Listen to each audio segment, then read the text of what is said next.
In the Soviet Union, on January 23, 1959, a group of 10 hikers, mainly university students, set off on a 2-week hike to the Otorten Mountain to the northern parts of the Ural Mountains in Russia.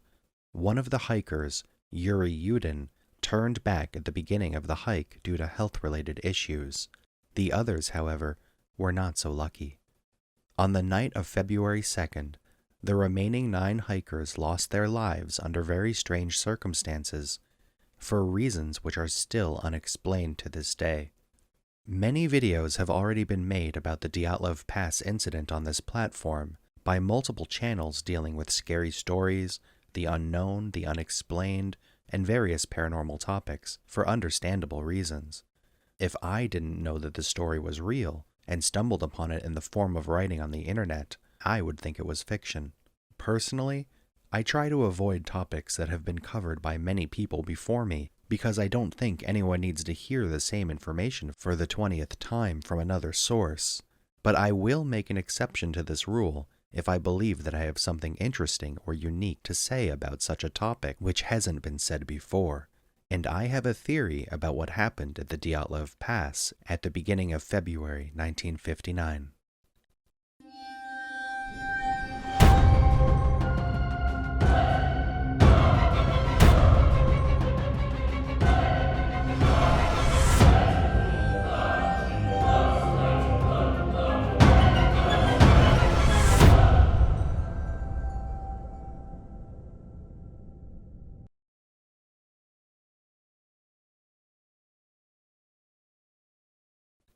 After the members of the hiking group led by Igor Dyatlov did not return by the 21st of February, 9 days after they were supposed to, the Soviet authorities, under pressure from the relatives and friends of the hikers, began organizing a search and rescue operation.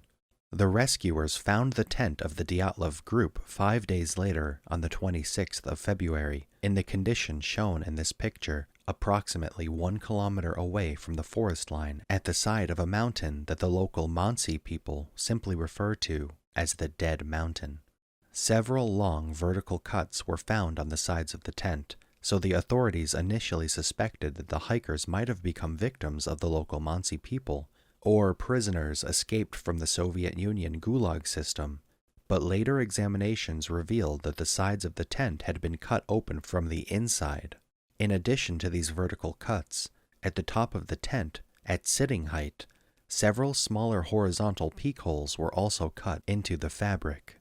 Among other things, the footwear of several members of the group, several cameras, the group's tour diary, and their first aid kit were also found inside of the tent. Surprisingly, several footprints belonging to the Dyatlov group were found in the vicinity of the tent. The documentation on this is severely lacking for understandable reasons.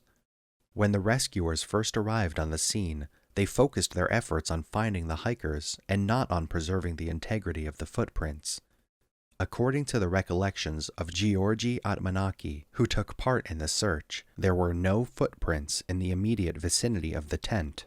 This was because, according to him, when the Dyatlov group excavated a place for the tent, 1 or more piles of snow were piled up around it, which were later blown away by the wind, covering the prints around the tent.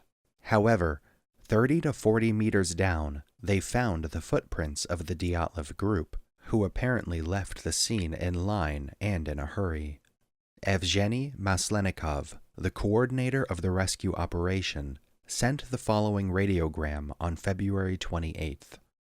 We managed to identify the footprints of 8 or 9 people starting from the tent and going about 1 kilometer down the slope, and then they were lost. 1 person was in boots, the others were only in socks and barefoot. The first 2 bodies were found on the 27th of February, 1.5 kilometers away from the tent, on the edge of the forest, under a cedar tree where they found traces of a campfire. 2 of the hikers, Yuri Doroshenko and Yuri Krivonishenko, lay dead next to the remains of the fire. The members of the rescue group, based on the amount of burnt wood found there, speculated that the campfire could have burned for about an hour and a half. Around the campfire, in an area of about 20 meters, The drier lower branches of several trees were cut off with a knife.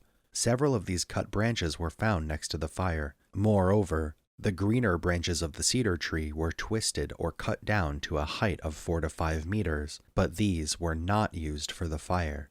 Based on what he saw, Grigory Atmanaki speculated that some of the broken or cut branches were set up on the ground and the lower branches of the cedar as if the people who started the fire were trying to hide it, so that it could not be visible from the direction of the tent. Here is a quote from him.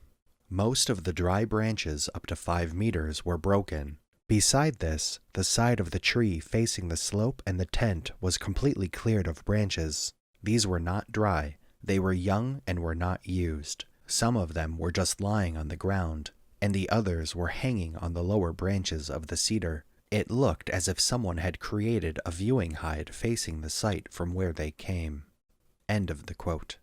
The color of Yuri Dorosenko's skin, who was 21 years old at the time of his death, was described as brownish purple. He was wearing a sleeveless undershirt, a short-sleeved shirt with all buttons fastened, shorts and swimming trunks, cotton underpants badly ripped on the front of the right side with one large hole 23 centimeters in length, and inside the thigh of the left side 13 centimeters in length. He was wearing different sets of wool socks on both feet, and the socks on his left foot were burned. Doroshenko's eyes, lips, ears, and nose were covered in blood. His upper lip was bruised. His ears were heavily discolored. Moss and pine needles were found in his hair, which was burned on the upper right part of his head. He had multiple abrasions on his right bicep. He had swellings, abrasions, and bruises on his right hand. His left arm was also in a similar condition, with the difference that there were injuries on his forearm instead of his hand. Bruises and abrasions were also observed on his shins. Doroshenko's fingers and toes were frostbitten, and gray foam was found on his face and mouth, which could indicate, among other things, that he suffocated. 1.5 deciliters of urine was found in Doroshenko's bladder. This is usually more for people who die from hypothermia. Liver mortis spots were found on the back of his neck and back. These spots appear after death when the heart stops, but the blood is still liquid and therefore flows to the lower parts of the body where it coagulates. However, Doroshenko was lying on his stomach, which indicates that the body was turned over after his death. When Yuri Krivonishenko, who was 23 years old at the time of his death, was found, he was lying on his back. He was wearing an undershirt, a long-sleeved shirt, swimming pants, long underpants, and a torn sock on his left foot. The pair of those socks were found half-burnt next to the fire. Several bruises were found on Krivonishenko's forehead. There was diffused bleeding in the right temporal and occipital region due to damage to the temporalis muscle. His left temple was bruised. His ears, fingers, and toes, as well as his hands and feet, were frozen. One toe on his left foot was burned. A small chunk of the back of his right hand was in his mouth when they found him. His nose was missing. Smaller cuts were found on the ring and little fingers of his left hand, and these 2 fingers were slightly burned. The skin on the right side of his chest and right rib cage was bruised in several places. His left wrist was swollen, and his right wrist was bruised. His left buttock was bruised. His left thigh was scratched in 3 horizontal lines. His right thigh was severely bruised. His left leg and foot and one of his toes on this leg was charred. Half a liter of urine was found in his bladder, suggesting that Krivonishenko died of hypothermia. The next 2 bodies were found the same day on the 27th of February. They belonged to Igor Dyatlov and Zenaida Kolmogorova. The body of Igor Dyatlov, who was 23 years old at the time of his death, was lying 300 meters from the cedar tree face down with his head in the direction of the tent and his legs toward the cedar tree. He wore an unbuttoned fur vest, a sweater, a long-sleeved shirt, sleeveless singlet, pants, a cotton sock on his right leg, and a woolen sock on his left. There were smaller and larger bruises and injuries on his forehead and face in several places. There was dried blood on his lips. His knees were bruised. His ankles were bruised. His right lower leg had a wound about 2 to 4 centimeters long. He had several minor injuries and abrasions on his inner lower right forearm and right palm area. He had bruises on both of his hands at his metacarpophalangeal joints, and there were smaller injuries on 2 of his fingers on his left hand. 1 liter of urine was found in his bladder, which suggests that the cause of his death may have been hypothermia. Zenaida Kolmogorova, who was 22 years old at the time of her death, was found lying on her right side, 630 meters from the cedar tree, with her head toward the tent. She wore 2 hats, 1 long-sleeved undershirt, 2 sweaters, a shirt, 3 pants, and 3 pairs of socks. The right sleeve of one of her sweaters was cut off. Zenaida's face and hands were red and purple. Both sides of her cheek, the right side of her forehead, and the end of her nose were bruised. She had bruises on both of her hands and her knuckles.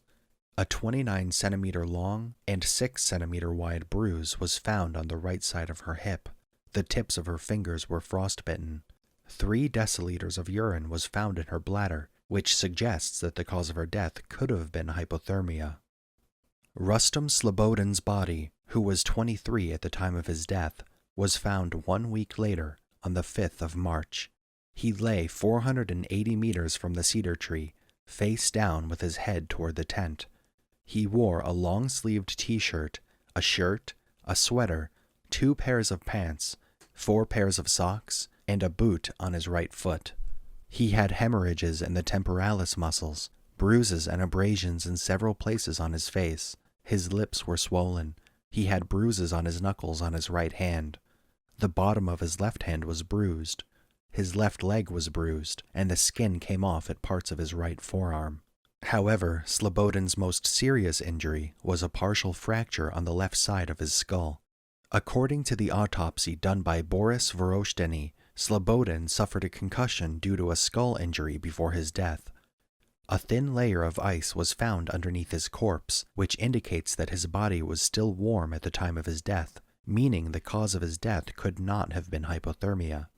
The remaining 4 hikers were only found in May, when the snow had already started to melt. The dog belonging to a local Mansi shaman, Stepan Kurikov, found traces of a trail near the cedar tree. Following the trail, 50 meters from the cedar tree, Kurikov found some pieces of clothing to sleeves which had been cut off.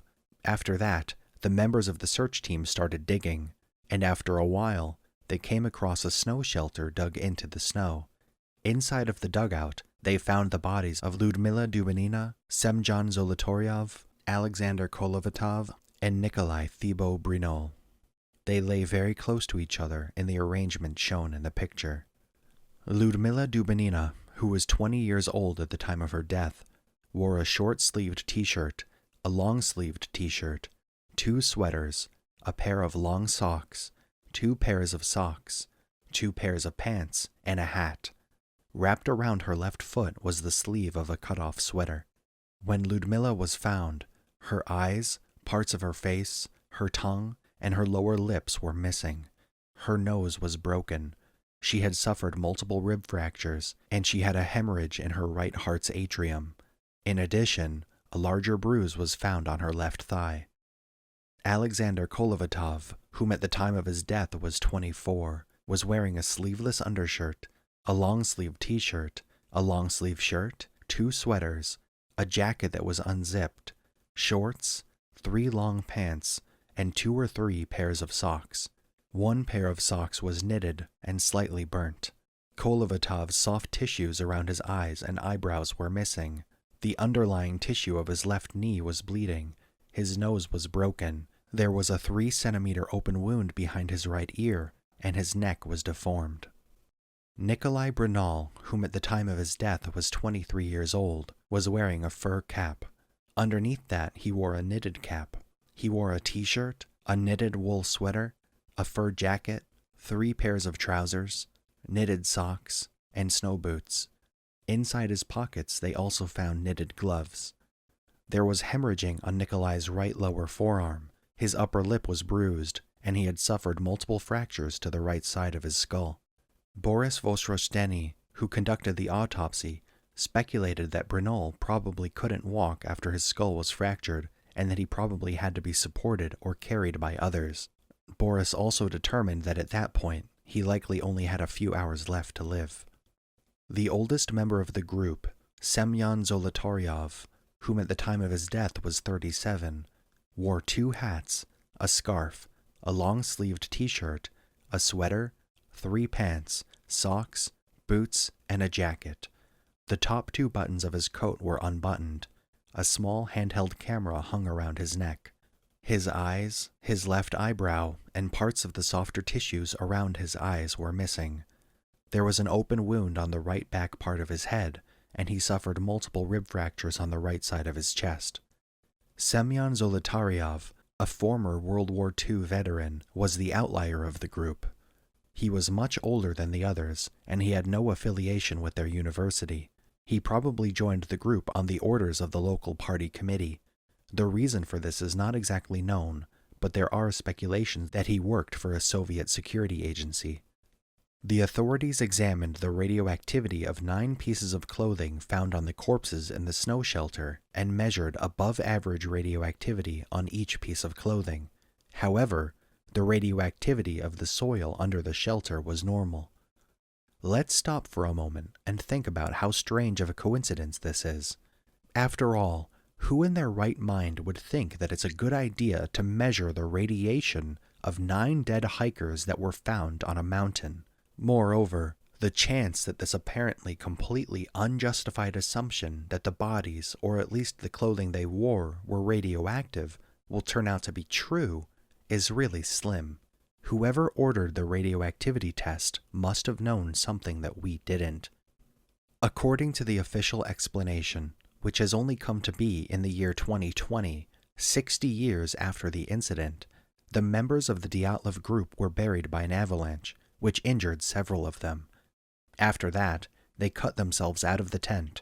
Then, fearing that another avalanche might come their way, they panicked and fled to the forest, without even bothering to properly dress up. When they realized that they had made an error, the surviving members of the group tried to go back to their tent, but due to poor visibility, they got lost and froze to death in the Siberian winter night. This explanation is, of course, nonsense. The dead mountain is not very steep and not very high. Based on what I have read on the internet, no avalanche has ever been recorded there. Furthermore, I think it is completely out of the question that if the Dyatlov group would try to flee the scene fearing another avalanche, they would have done it without proper clothing, considering the temperatures were probably around -20 to 30 degrees Celsius. We don't exactly know what the weather was like that night, but we can be sure that there was no blizzard then, or in the following 2 weeks. Otherwise, the search group would not have been able to find the group's footprints leading down to the forest line. Let's not even get into the fact that in the photos that show the group's tent, there is no sign that an avalanche even happened. The 1959 investigation did not provide any official explanation as to what happened to the Dyatlov group that night. Members of the local Mansi tribe, who regard the dead mountain as a sort of sacred place and generally avoid it, claimed that they often see strange orbs of light on the slopes of the dead mountain. According to them, these orbs of light were responsible for the death of the hikers. As a tribe of people, whom many would have called primitive before the era of political correctness, their explanation is probably a lot closer to the truth than any explanation provided by someone with a PhD. Another group of hikers about 50 kilometers from the dead mountain also reported that they saw orbs of light flying in the sky in that direction that dreadful night. Lev Ivanov, the police officer who originally led the investigation, wrote in an article in 1990 that when he reported to his superiors that eyewitnesses had reported seeing flying lights in the area on the night of the hiker's death, he was ordered by his superiors to pretend like he never heard about them. I think it's probable that the Soviet authorities were already aware of these lights before the incident and sent Zolotaryov with the Dyatlov group to follow up on these reports and, if possible, take some photographs of the phenomenon. The diary entry found in the tent does not provide an answer as to what exactly happened to the Dyatlov group on the night of February 2nd, as the last entry was written on the 31st of January, maybe about 30 hours before the tragedy. The day before the tragedy, on the 1st of February, nothing was written in the diary. That day, the group barely covered a few kilometers and deviated from their originally planned route because they came out of the forest and came up to the side of the mountain where they set up their camp without even bothering to collect firewood for their stove, even though Dyatlov wrote in his diary on the 31st that if they get up to the ridge, it will be much colder than in the forest, where they are sheltered from the wind. To me, it seems that among the woods, the members of the Dyatlov group stumbled upon something on February 1st that scared them so much that they decided to leave the forest as soon as they could. But what could have been this thing they saw? While I was reading the available materials of the case, I was wondering, how was it possible that the members of the search team found barefooted footprints at the site if all the hikers were wearing socks when they fled the scene? Personally, I have heard a lot of theories regarding what could have happened that night, but so far, I have not yet heard a theory which provided a convincing explanation as to why the clothes of the hikers tested positive for radioactive radiation. Well, I have an explanation, but first I need to talk a little bit about Steve Ishdahl. Steve Ishdahl is a Canadian hunter and YouTuber who shared his own story on his hunting channel a few years ago that when he was still a teenager, he stumbled upon a Bigfoot in the Canadian countryside. After that, Steve started receiving emails mainly from North America about various Bigfoot sightings. The number of emails he receives on a day-to-day basis about the sightings of these creatures exceeds several thousands. Ever since then, Steve reads a couple of those emails every single day. Nowadays, hundreds of such videos have been uploaded to his channel. As a result of this, I was not able to find the video of his which I want to talk about, but according to my memories, it went something like this. A man working at a nuclear power plant in the United States wrote an email to Steve that one day while he was at work, he was walking along the perimeter fence of the power plant and saw a Bigfoot at the other side standing next to the tree line. After the creature noticed him, it turned around and disappeared into the woods. Later, the worker went outside the fence and visited the spot where he had seen the creature before, and he managed to find a footprint left behind by the being. He then checked the footprint with his Geiger-Müller counter, and it turned out that the footprint was radioactive. But I also know of another story that could potentially indicate a connection between Bigfoot and radioactivity. Paranormal hotspots, similar to Dead Mountain, where various strange phenomenons are concentrated, such as UFOs, strange lights, and various creatures, can be found almost everywhere in the world. I also know a couple of such hotspots in Hungary. Years ago, I talked to a man living in the village near one of these places, and he told me that one night, in the meadow next to the forest, he and his friend saw two orbs of light circling in the air not far from the ground. The next day, they went to the meadow and looked around, but found nothing of interest. Later, however, both of them fell ill with similar symptoms: fever, headache, nausea, and diarrhea, symptoms similar to radiation disease. Now the question may have arisen in your mind, what does this have to do with Bigfoot? It is possible, nothing. However, I looked around the site on several occasions, and one time, a few hundred meters from the meadow, I found these two footprints, which look exactly like every Bigfoot footprint ever.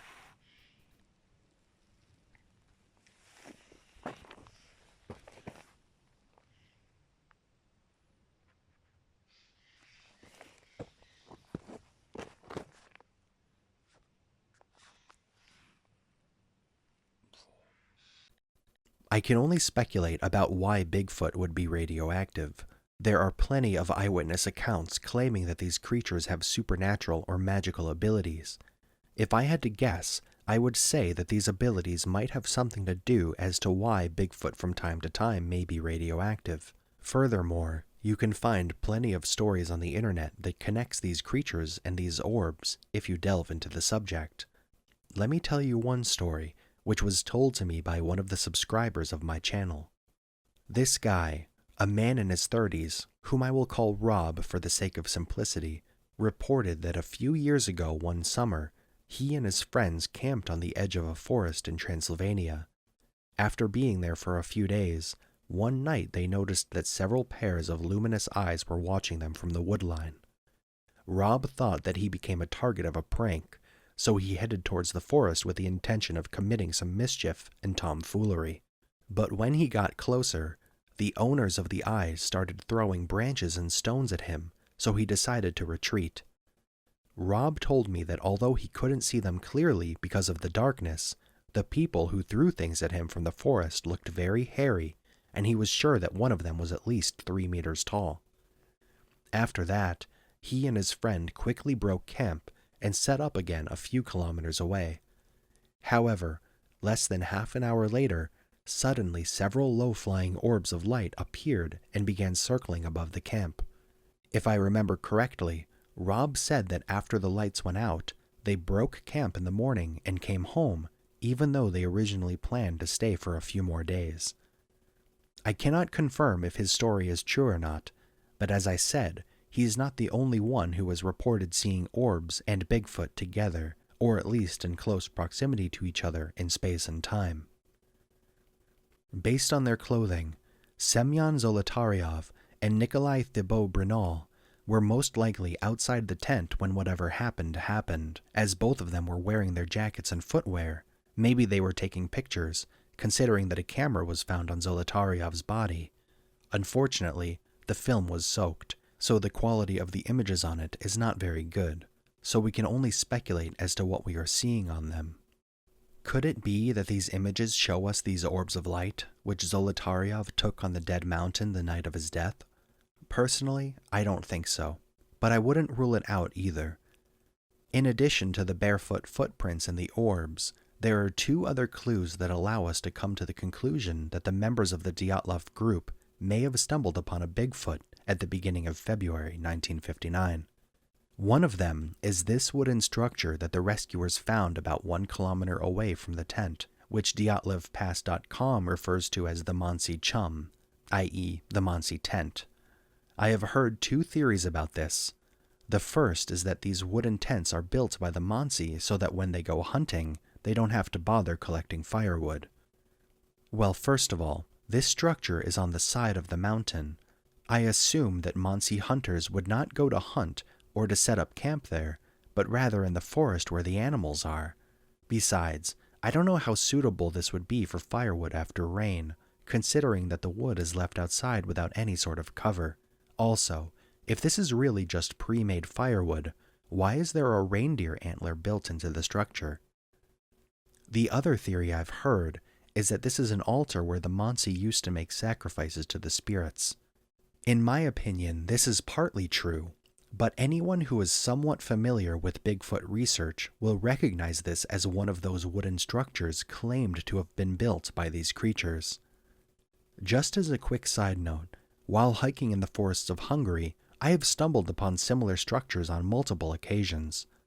The other clue from which we can deduce that the members of the Dyatlov group may have stumbled upon a Yeti at the Ural Mountains is a handwritten leaflet which one of the group members presumably wrote by hand in the tent on the morning of February 1st. I put the text of the leaflet on the screen if you want to read it. Allegedly, this was meant to be a satirical, humorous piece. While I certainly see that it was intended to be funny, I'm not entirely sure about it being satirical. Among other things, the following was written on the leaflet. In recent years, there has been a heated debate about the existence of the Yeti. According to recent reports, Yeti lives in the northern Ural near Mount Otorten. Well, Mount Otorten is only a few kilometers away from where the Dyatlov group set up their tent for the final time. Many do not take this seriously, considering the tone of the leaflet. However, looking at the other entries, I think it would be a mistake to brand this as pure fiction. Based on what I mentioned before, I came to the conclusion that an encounter with a Bigfoot led to the death of the Dyatlov group. So what exactly could have happened that night? Well, here's what I think happened. The last entry in the travel diary, dated the 31st of January, says that despite the cold, the weather is quite good, but due to lack of paths and snow, they can only travel 1.5 to 2 kilometers per hour. They set up their camp in one of the forest valleys.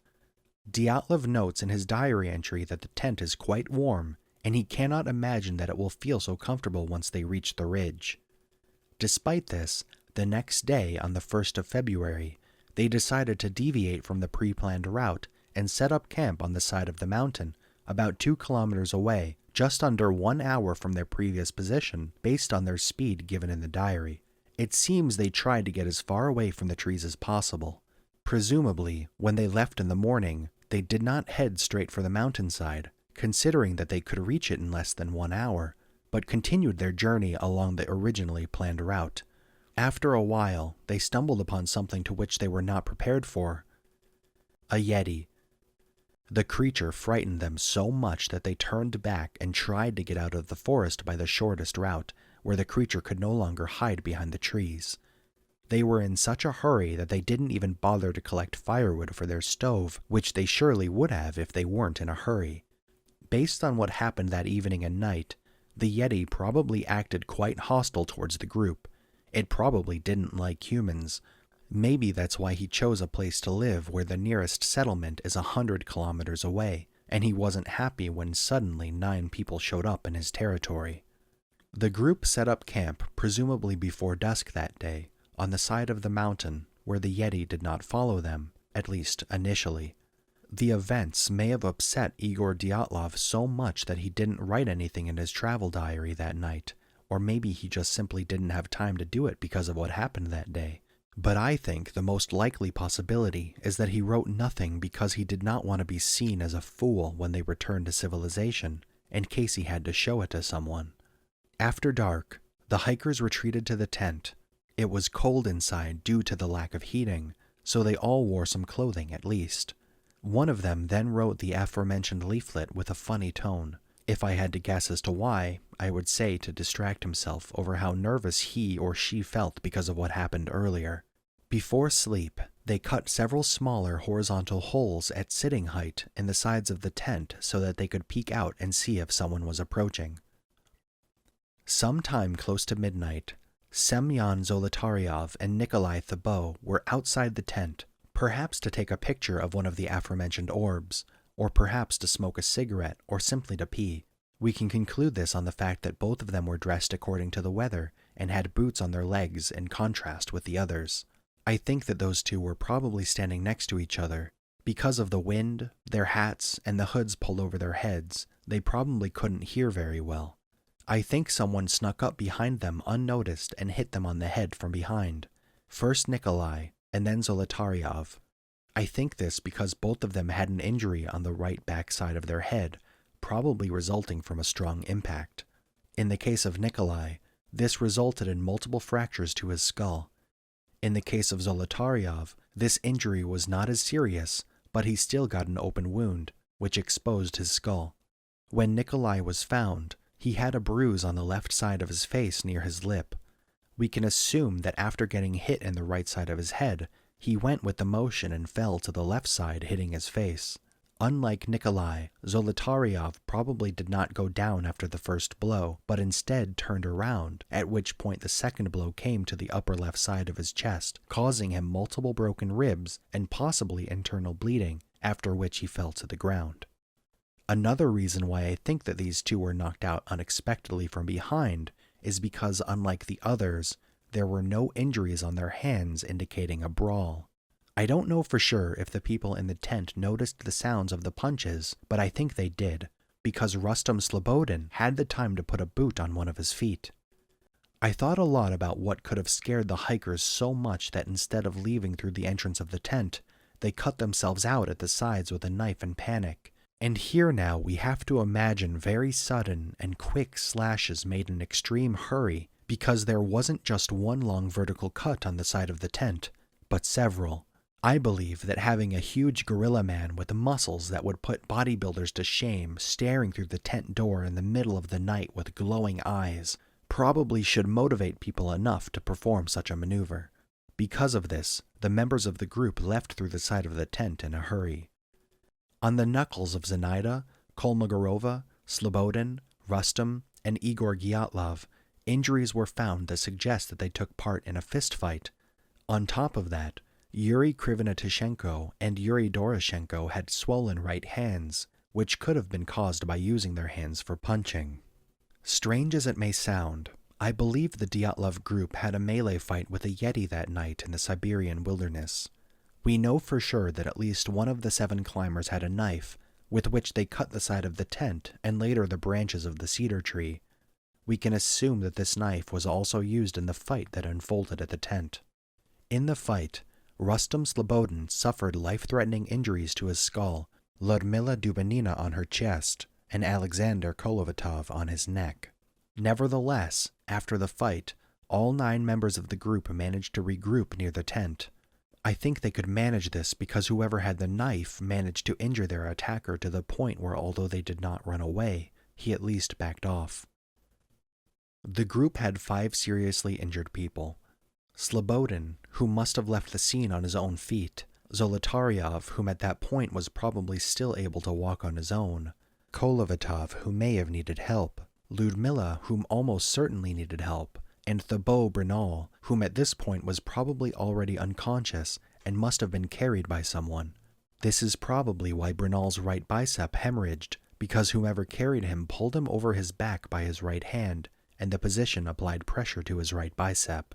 They were aware that they could not last more than a few hours in the freezing Siberian night with the clothes that they were wearing, and since they had matches, they set off in an orderly line towards the trees to start a campfire. We can assume that the Yeti was still at the tent when they left, otherwise they probably would have at least put on their clothes. It is possible that the Yeti followed them later from a distance, at least for a while, because the rescuers reported that among the traces left behind, there were footprints where the toes were visible, even though all the hikers wore socks. Of course, it is not inconceivable that someone took off their socks after regrouping so that they wouldn't get wetter, hoping that once a campfire was lit, they would at least be able to dry them easier, but I don't think this is likely. If Grigory Admanaki was correct, after the hikers reached the cedar tree, they tried to camouflage the site so that it could not be seen from the direction of the tent. They were probably afraid that the Yeti would spot them and come after them.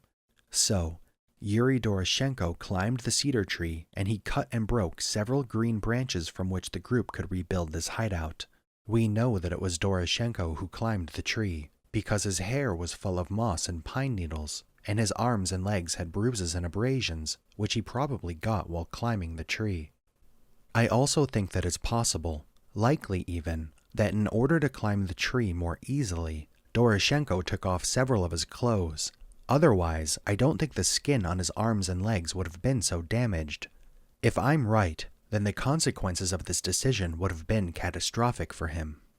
After they camouflaged their hideout, they made a campfire out of dry branches, which they lit with the matches using some money as kindling, and only then did they start building the snow shelter. We can establish this timeline from the fact that the sleeves of Alexander Kolovatov's coat and the legs of Dubanina Ludmila's pants were burnt, which probably happened at the fire near the cedar tree, but both of them were found in the snow shelter by the rescue team. These burns were probably caused by them trying to warm their hands and feet at the fire, but they got too close to it. After the Dyatlov group dug out the snow shelter, they placed their 4 seriously injured immobile companions inside. If some of them were able to move after the attack, the adrenaline that made this possible for them had probably run out of their system by this point. The shelter was warm. Well, at least considering the conditions, it was at least warm enough to keep them alive.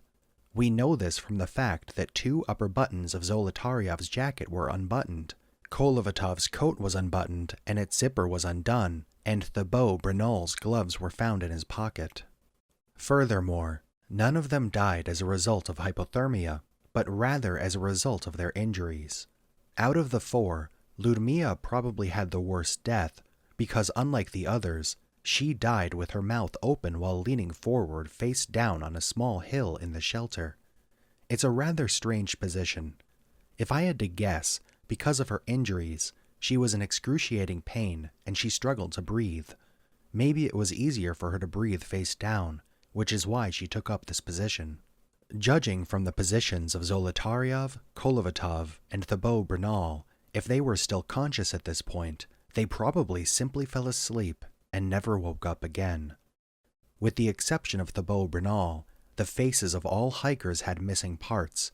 Zolotaryov and Ludmila had missing eyes, and Ludmila was also missing her tongue and parts of her palate. Since it wasn't that cold in the shelter, the corpses didn't freeze for a while. Probably a smaller predator, maybe a fox, got inside after the hikers died and feasted on the softer tissues on the faces of Ludmila, Zolotaryov, and Kolovatov. Ludmila died with her mouth open, which granted the animal access to her tongue as well.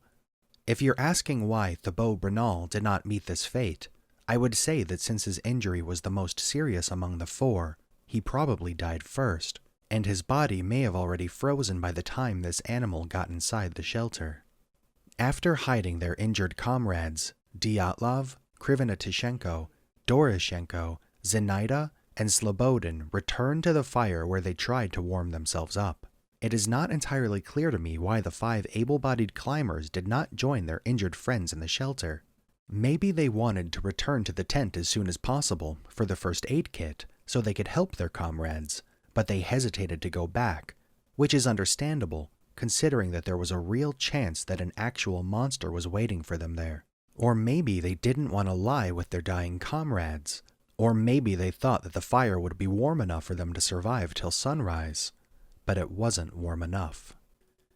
Based on the pictures, Krivonotishenko was seemingly the smallest and thinnest member of the group, so it's no wonder that he was among the first 2 to die. Judging by his injuries, his death was quite painful. His temporalis muscles were damaged, probably due to the excessive chattering of his teeth, which occurs when someone gets cold.